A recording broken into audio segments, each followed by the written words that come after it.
If you've observed the marketplace for so-called spiritual type things over the last decades, then you'll know this whole thing of non-duality is extremely fashionable right now. You know, just like any other marketplace, things come into fashion and they go out of fashion, and non-duality is the latest fashion. I give it another, well, maybe 5 years actually, but there's people around who are making lots of money on it. Of course, it's all bullshit. People creating problems where there aren't any. The duality of non-duality, because of course the minute you say non-duality, you've created duality. Or the minute, and the thing to remember is that these are all just thoughts. They're all just mental constructs. You know, the reality of our lives is that we have a shit, we eat food, we have sex, we go to work, we do whatever we do. But that doesn't seem to be enough for people. So they invent things like duality and non-duality. The people who have time to worry about this kind of thing are people who are generally reasonably well off or have plenty of time on their hands. It's the kind of thing that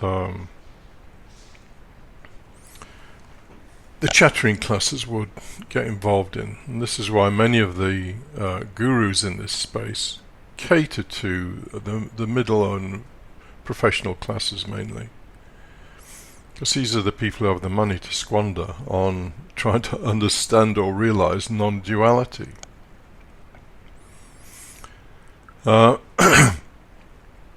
The whole thing is a con.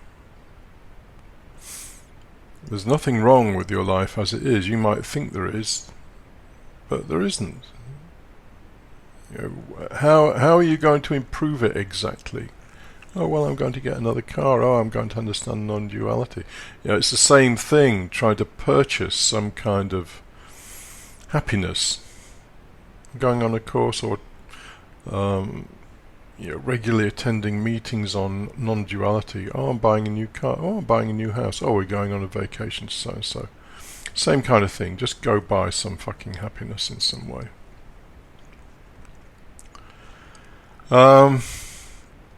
I saw, I won't mention which one, but you probably know who. The kind of modern day, very, very high profile gurus come out with such fucking shit. One of them recently said, in reality, there is no such thing as suffering. Now, you have to at least acknowledge that this person may be living on a different plane of existence to us. May have ascended the Mount Everest of spiritual whatever, and looking down thinks, oh, there's no suffering. But that's one possibility. I give that a kind of 2% possibility. The other 98% possibility is that he's just catering to people who want hope. Because if you want to make $1 million by next Christmas, not this Christmas, next Christmas, let's be modest. If you want to make $1 million by next Christmas, then sell hope. There's a huge market for hope. Particularly these days, COVID, crackpots at the top of government, all kinds of stuff. So let me get to this non-duality thing. Non-duality is a mental construct. We could have created a mental construct called non-fish. And so we have fish and non-fish. Non-fish has nothing to do with fish. Just in the same way as non-duality has nothing to do with duality. It's just a mental construct. We think in terms of categories very often in terms of opposites. It's just the way our minds work. These constructs have no reality to them whatsoever, but that doesn't stop millions of people chasing some fictitious thing called non-duality. So let me talk about duality as the purveyors of this elixir of life would have it. So duality is the traditional split of subject and object, or observer and observed. So the subject is you, the observer, and the object is obviously the thing observed. And so traditionally we have this split: the observing consciousness, and there's a word that means nothing, but the observing consciousness and the thing observed. And this troubles some people, because they see that the world is seems to be in two bits: the observing consciousness and the stuff that's observed. Well, let me tell you a secret to this, and if you want the details, the full dirty details on all of this, you're going to have to go to Patreon. You're going to have to put your hands in your fucking pocket and for a month subscribe to Patreon, because I've got a number of podcasts on there that are about this topic. Just sign up for a month and then leave. You can get all this stuff. But anyway, I'll try and explain it quickly in the context of this podcast. The only thing you know, and even the word you is meaningless. But again, if you want all the dirty details, you're going to have to go to Patreon.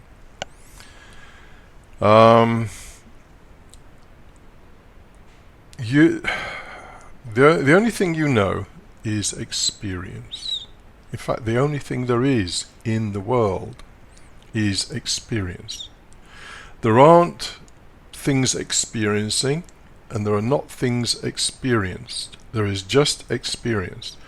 So, when you look at something that is red, you experience red. There is no thing that is red. There is no observer that is looking at the red. There is just red. Red is the experience.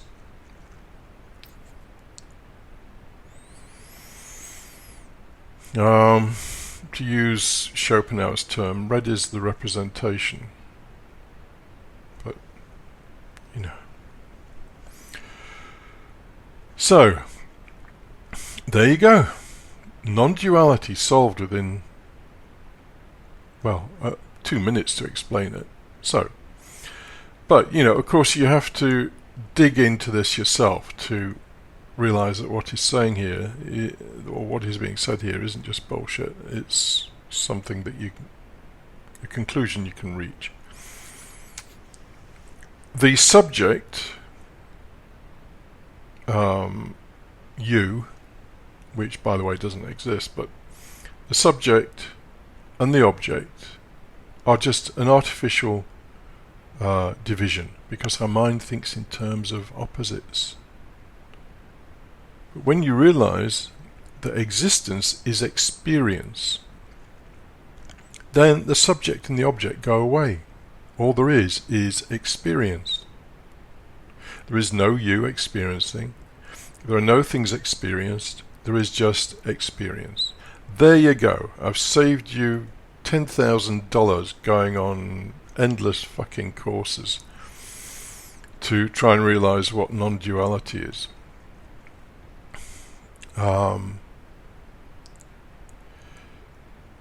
Or spending years meditating, or whatever stuff you think is going to make you happier, or whatever.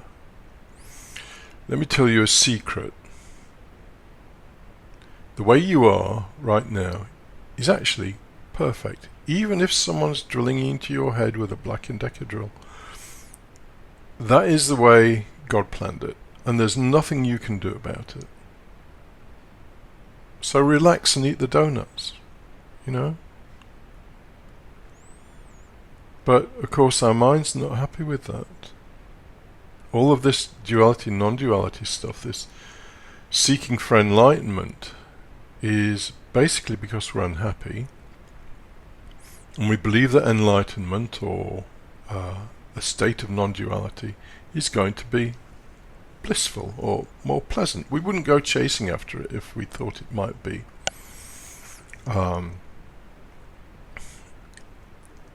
something akin to hell, which of course it might be. The people selling this stuff are not going to give you images of people having their feet roasted or something. They're going to give you images of people sat in lotus positions with a little bell tinkling. It's all nice and neat and all in control. It's perfect stuff for the ego. The fact that things as they are perfectly good isn't something our mind can accept, or our ego can accept, because our ego isn't really in control of what's going on right here and now. We don't like that. So we want some kind of place to hide away, some state of enlightenment or whatever. If you if you take the trouble, you see, the problem is a lot of this stuff has been imported from the East in a commercial way. What are people in the West suffering from? Well, they're suffering from anxiety, depression, all that kind of stuff. What looks like it might address that? Meditation, enlightenment. Tell people there's enlightenment because it's a nice state and all this kind of stuff. Tell people, if you've never watched U.G. Krishnamurti, you should watch him, because he doesn't actually pull his punches. He's talking about all these mystics and gurus and all the rest of it, and he just calls them all bastards because they're selling stuff that doesn't exist. If you go to the trouble of reading some of the Western philosophers, which are less attractive than the Eastern ones, because the Western ones don't wear saffron robes or have strange practices or whatever, and strange words, namaste. But if you read Parmenides, for example, Parmenides says there cannot be such a thing as oneness. Oneness does not exist. Why? Because if there's only one thing, how does it know it exists? How can existence be experienced? There has to be a thing, and something that knows there's a thing. Anyway, read Parmenides. It's not easy.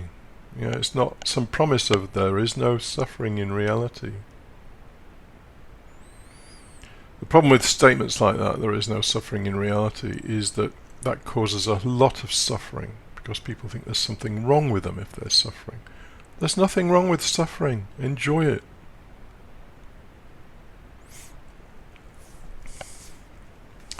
Anyway, that's long enough. I made the point.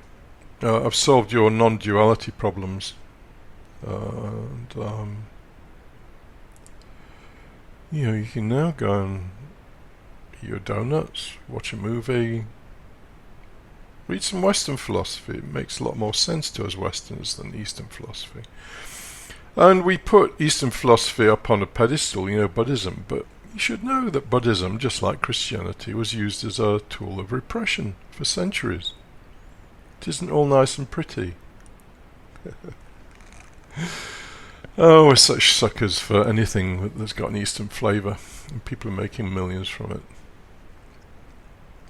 Anyway, if that doesn't satisfy you, just go and sign up for a non-duality course. It's a good way to waste a couple of $1,000.